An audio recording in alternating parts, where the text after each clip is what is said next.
9000岁府传信来，说要选个江家女进府，婚约本就是婉婉的，所以只能委屈你了。京中传言，9000岁饮酒，只用年轻姑娘做成的美人钟。你和婉婉不一样，你从小就能吃苦，伺候9000岁对你来说算不得什么。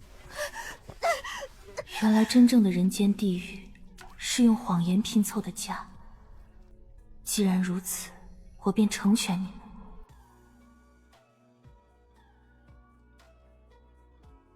念晨，娘也是无奈之举，婉婉一直娇养着长大，不像你。不像我，自小便是个泥腿子，对吗？1年前我被江府寻回，当年娘大着肚去庄子上收租，却意外破水，无奈之下只得与农妇同屋生产。孩子出生后，稳婆却抱错了人。这些年，娘每年都会带着江流婉来庄上，身体力行教她如何管家。娘，那是天上来的仙女，那可是主家的千金，不是你这泥丫头能肖想的。可我却日日盼着再见到仙女。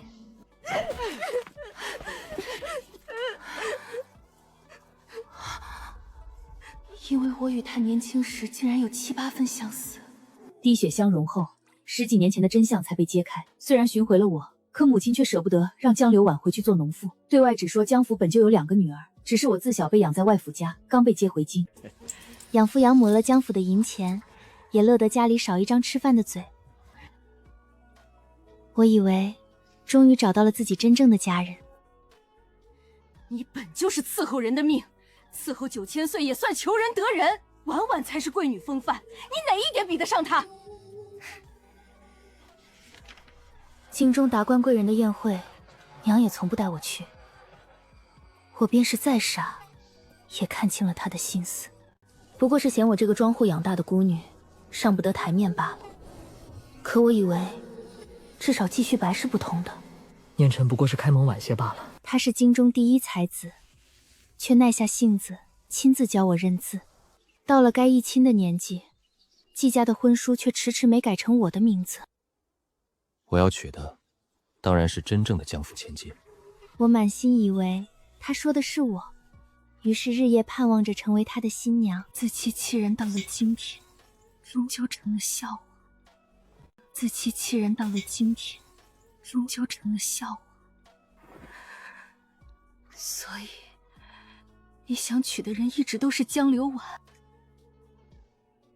我说过，我要娶的是真正的江府千金。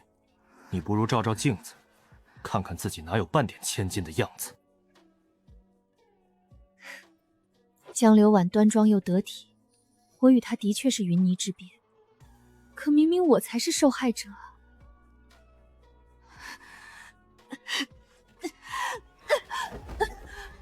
所以，我就活该去送。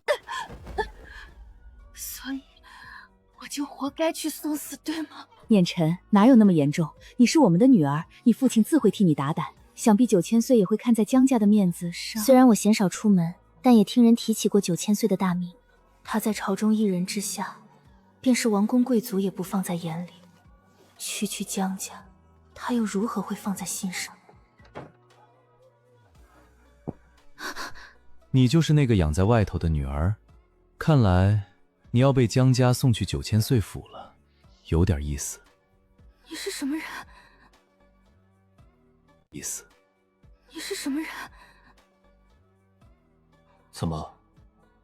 看你的样子，好像不愿意。谁要去那种魔窟？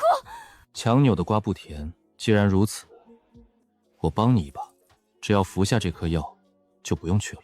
他用最温柔的语气说着最决绝的话。可事到如今，我只能赌一把。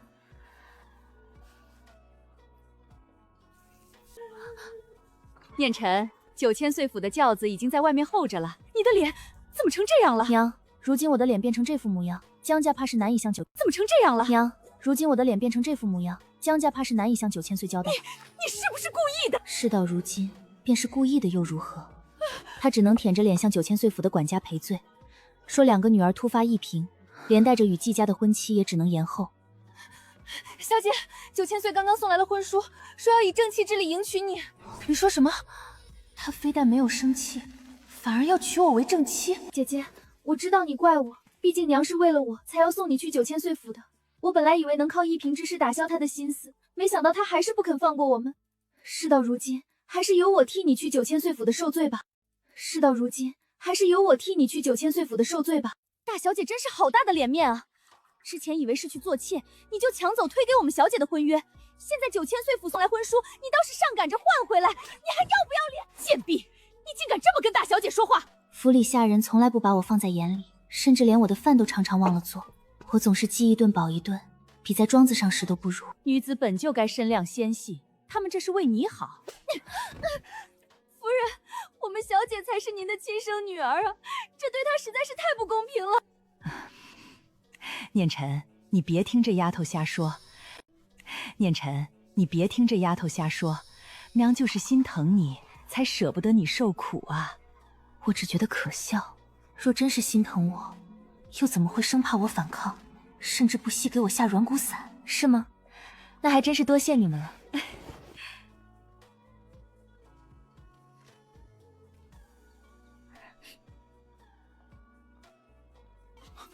江念晨，我竟不知你如此恶毒。这些年是我占了妹妹的位置，替她嫁过去也是应该的。但是你我之缘，怕是只能等来世了。你闹出起红疹那一出，不就是为了不嫁去9000岁府吗？江念晨，你怎么这么自私？分明是他们贪图9000岁府的富贵，如今却又将换季的责任推到我身上。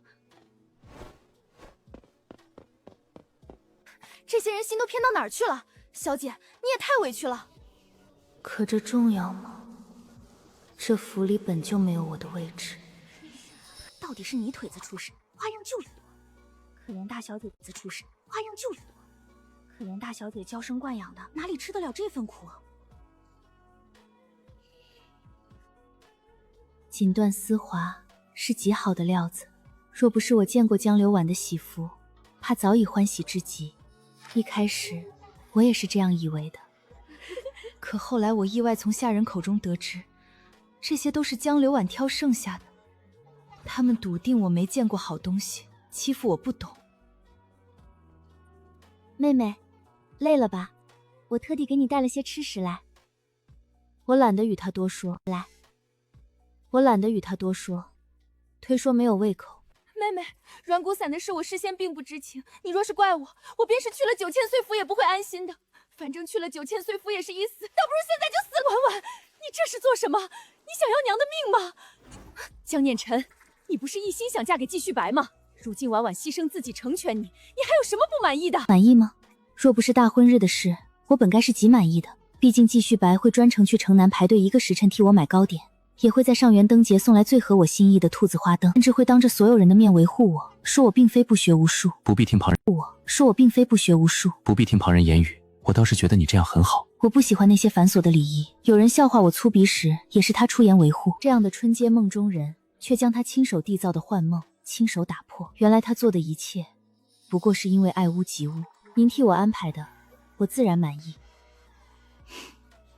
那明日赏花宴，你陪我一同去吧。往后咱们姐妹再想一同出行，怕是难了。直到此刻，她还不忘让我扮演姐妹情深的戏码，面子和里子，她一个都不想丢。好，不想丢。好。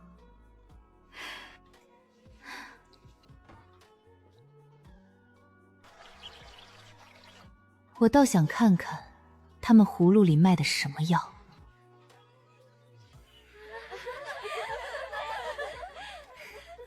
妹妹，何必自己一个人待着？过来与我们一起聊天呀。果背有力。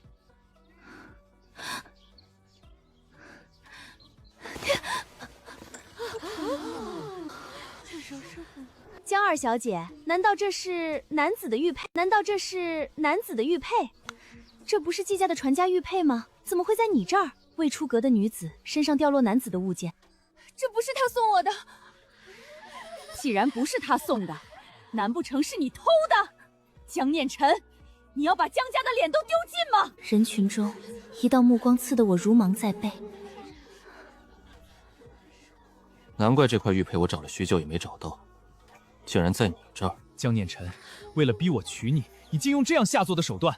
你明明知道我平生最讨厌的就是心机深沉的女子，你不知礼沉的女子，你不知礼数也就罢了，现在连脸面都不要了吗？轻飘飘4个字，却像银针狠狠扎在我的心上。原来他从来都看不起我。母亲本来是想用这招逼季旭白娶我，好坐实江流婉嫁入9000岁府的事，可是却弄巧成拙。他不知道季旭白早就恨上了我，他恨我断了他与江流婉的缘分。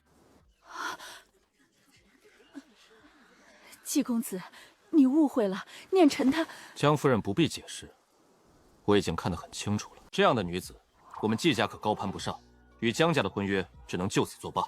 听说这婚事本就是江二小姐从姐姐手里抢来的，现在竟然被退婚，往后谁还敢娶她？我要是她，还不如一根白绫死了干净。众口铄金，如今被我退婚，往后怕是无人敢娶你了。你若是实在想嫁，我便勉为其难让你做个妾吧，就当是你故意使手段的惩罚了。我劝你还是答应了吧，毕竟你现在没得选了。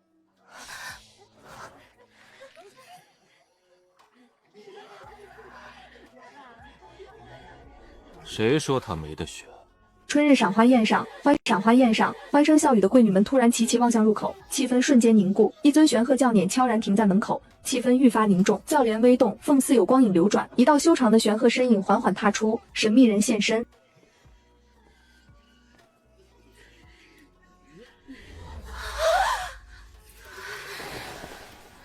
9000岁。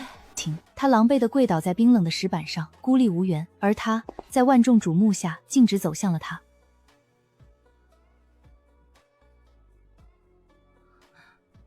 竟然是他！那日在我房中留下药丸的神秘人。江二小姐，我们又见面了。9000岁，小女不知礼数，冲撞了您，还请您大人有大量。赏花宴上，9000岁陪招无视身侧的江夫人，目光始终专注地落在江念然身上。他微微俯身，坚定地将手递向他。起来。我听见方才有人说，江二小姐无人敢娶。9000岁明鉴，这是下官与江家的私事。私事？你在本座的未婚妻身上栽赃陷害，这就不算私事了。9000岁，您是不是弄错了？婉婉才是。本座要娶的人，从来不是她。据本座所知，江二小姐才是真正的江家千金吧？9000岁，您怕是不知，妹妹自小养在庄子上，规矩礼数都不周全，恐怕难当正妻之。规矩？江大小姐好大的脸面，本座需要你来教规矩。本座倒是想问问，方才那玉佩当真是江二小姐偷的？自然是真的，众目睽睽之下，玉佩就是从妹妹怀中掉落的。是吗？这是本座的人方才在园子东南角捡到的。赏花宴开始前，有人看见江大小姐在那边与丫鬟窃窃私语，随后这银座子便遗落在地。江大小姐若是不认，本座便将那丫鬟带来当面对质。小姐若是不认，本座便将那丫鬟带来当面对质。只是到了那时，这栽赃嫁过的罪名，怕是要坐实了。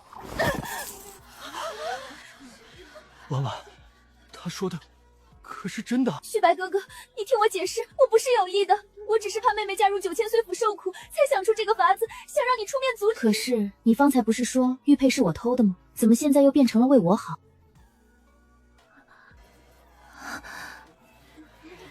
原来是江大小姐自己放的，还栽赃给妹妹，好狠毒的心思。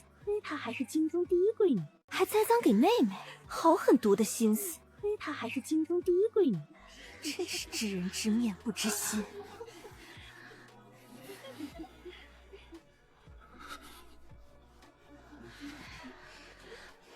谢公子，你当众退婚，已与江二小姐恩断义损，往后他的事便不劳你费心了。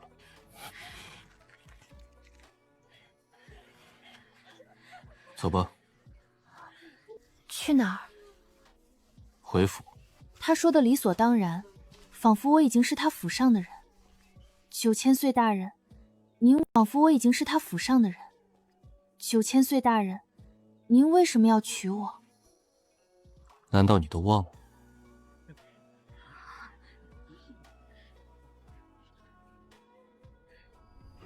我的脑海中忽然闪过一个画面。冬日深山，风雪呼啸，他被养母赶出家门，勒令上山拾柴。他衣衫单薄，在极稀的积雪里艰难前行。突然，他被什么东西绊了一下，雪地里竟躺着一个人。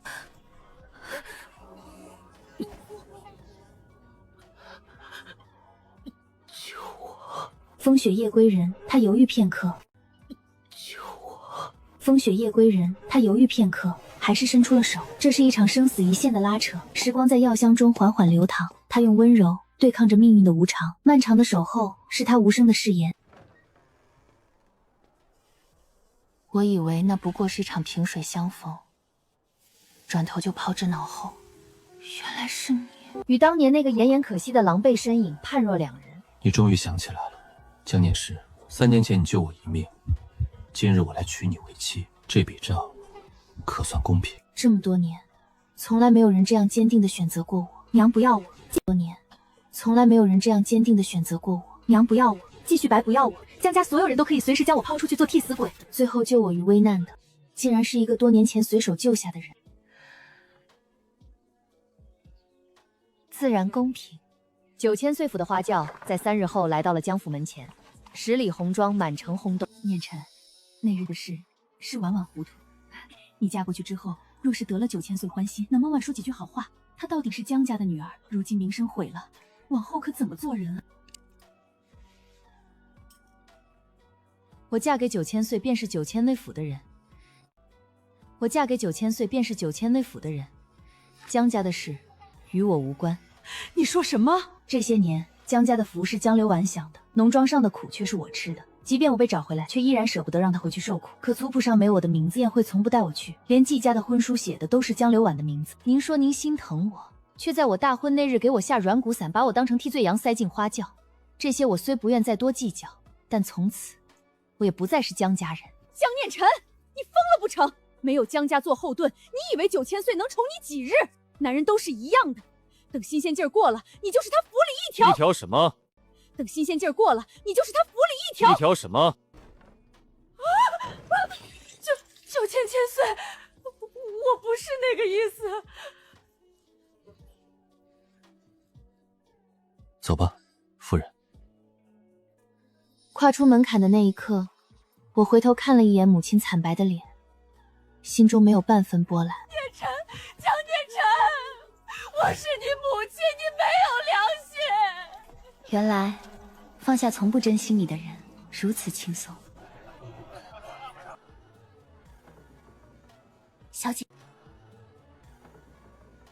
小姐，这9000岁府好生气派，比江府大了10倍不止呢。他当真是为了报恩才娶我的吗？往后这深宅大院，我又该如何自处？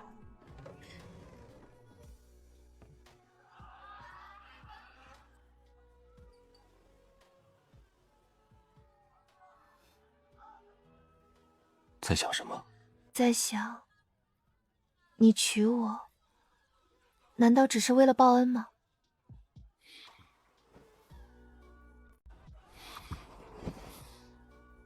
你觉得呢？我不知道。江念晨，你当本座是什么人？救命之恩固然重，但本座还不至于以身相许。那你是？3年前在木屋，你一边给我换药，一边骂我。你说我这张脸长得好看，死了可惜，让我争口气活下来。你还说，若是我活下来发了财，记得回来分你一半。那时候我以为他昏迷着，什么话都往外倒，没想到他竟全都听进去了。本座活下来了，也发财了。本座活下来了，也发财了。所以，我现在回来娶你。那京中传言说你府里的女子非死即伤，那是我故意让人传的。省得有人3天2头往我府里塞人。传得越凶，耳根越清净。原来这里不是魔窟，是归处。那以后，这里便是我的家了。是家，也是你的底气。从今往后，没人能再欺负你，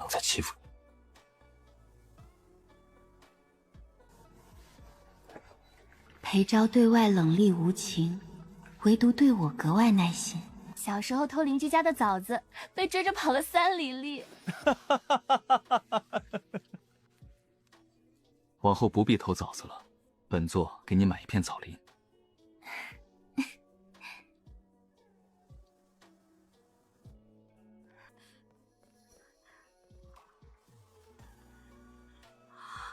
小姐，姑爷他是把你当眼珠子疼啊！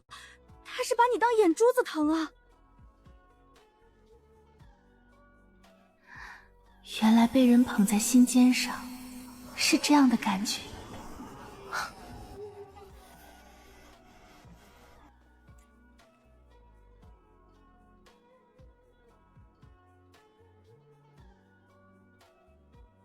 念晨，季公子有事？我有话同你说，能不能借一步说话？曾经他一个眼神就能让我患得患失，如今只剩陌生。有什么事就在这里说吧。那日在赏花宴上，是我误会你了。我不知道是婉婉栽赃陷害你，你不知道的事多了。你不知道我是替江流婉嫁进9000岁府的替罪羊，你也不知道你口中鸠占鹊巢的人，从始至终都是你心爱的江流婉。念晨，我错了，我不该那样说你，不该怎样？不该在满园宾客面前骂我不知礼数，不该说我心机深沉不配为妻，还是该退婚后是施舍般的说让我做妾。你教过我认字，给过我温暖，这些恩情我记着，但你当众羞辱我，践踏我的尊严，这些伤害我也记着，恩仇相抵，我们两清了。可是我，季公子，本座的夫人已经把话说得很清楚了。季公子若再纠缠，休怪本座不讲情面。心中没有半分快意，也没有半分惋惜，一切都过去了。怎么，难过了？我只是在想，当初怎么会觉得非他不可？那是因为你不知道自己配得上更好的。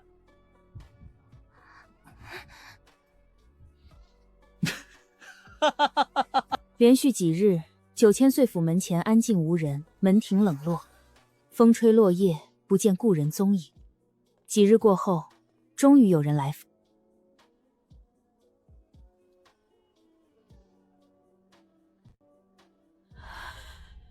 念晨，你终于肯见娘了。江夫人有什么事吗？你叫我什么？念晨，我是你娘啊！你当真要与江家断绝关系？娘知道错了，那日是娘的错，是婉婉的错，可我们到底是一家人，血浓于水呀，你不知道，自从你走后，婉婉日日以泪洗面，季家也退了婚，外面的风言风语快要将她逼疯了。他来找我，竟还是为了江流婉。江夫人，您说血浓于水，可你送我上9000岁府的花轿，您的血浓于水在哪里？我被他栽赃陷害，当众受辱的时候，您的血浓于水又在哪里？念晨，那也是没办法，婉婉她自小娇生惯养，受不得委屈。你不一样，你从小就能吃苦。再说了，你现在不是过得很好吗？要不是你被抱错了，哪里有机会认识9000岁？这么说，我这些年吃的苦，还应该感谢你们了。但正因为我吃过太多苦，才更清楚什么不该继续吃。你回去吧，往后不必再来了。我这条命是自己捡回来的，与江家没有半分关系。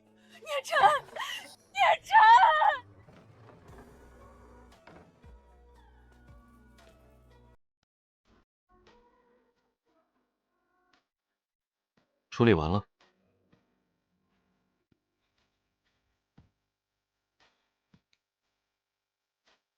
心里可痛快了？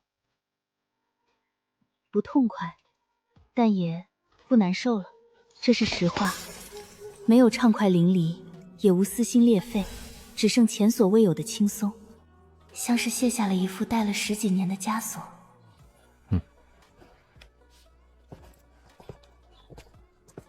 带你去个地方。去哪里？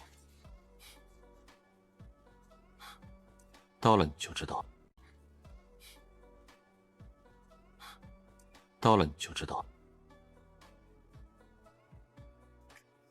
黄昏的回廊，他牵着我的手，脚步放得很慢。我侧头看向他，指尖传来的温度让人心安。他抬手推开了那扇门，门后竟是一片被夕阳染透的枣林，满目惊艳。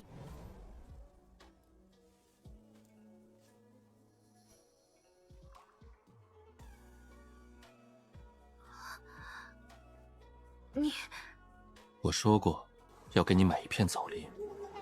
往后你想吃多少枣子就吃多少，不用偷，也没人追着你跑。那一刻，枣子就吃多少，不用偷，也没人追着你跑。那一刻，所有的委屈都涌上心头，一滴泪砸在心上。他的眼神里满是错愕与心疼。他什么也没说，只是将他拥入怀中。哭什么？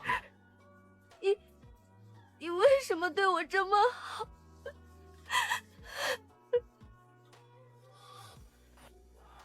因为你值得，你值得被人捧在手心里疼。以前没人做的，以后我来做。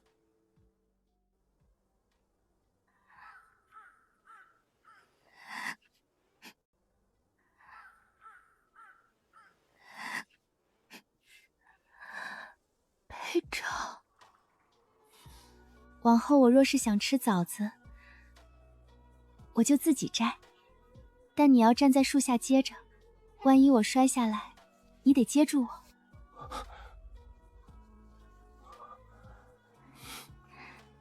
好，我会接着你，一辈子都接着。这条命没有被辜负。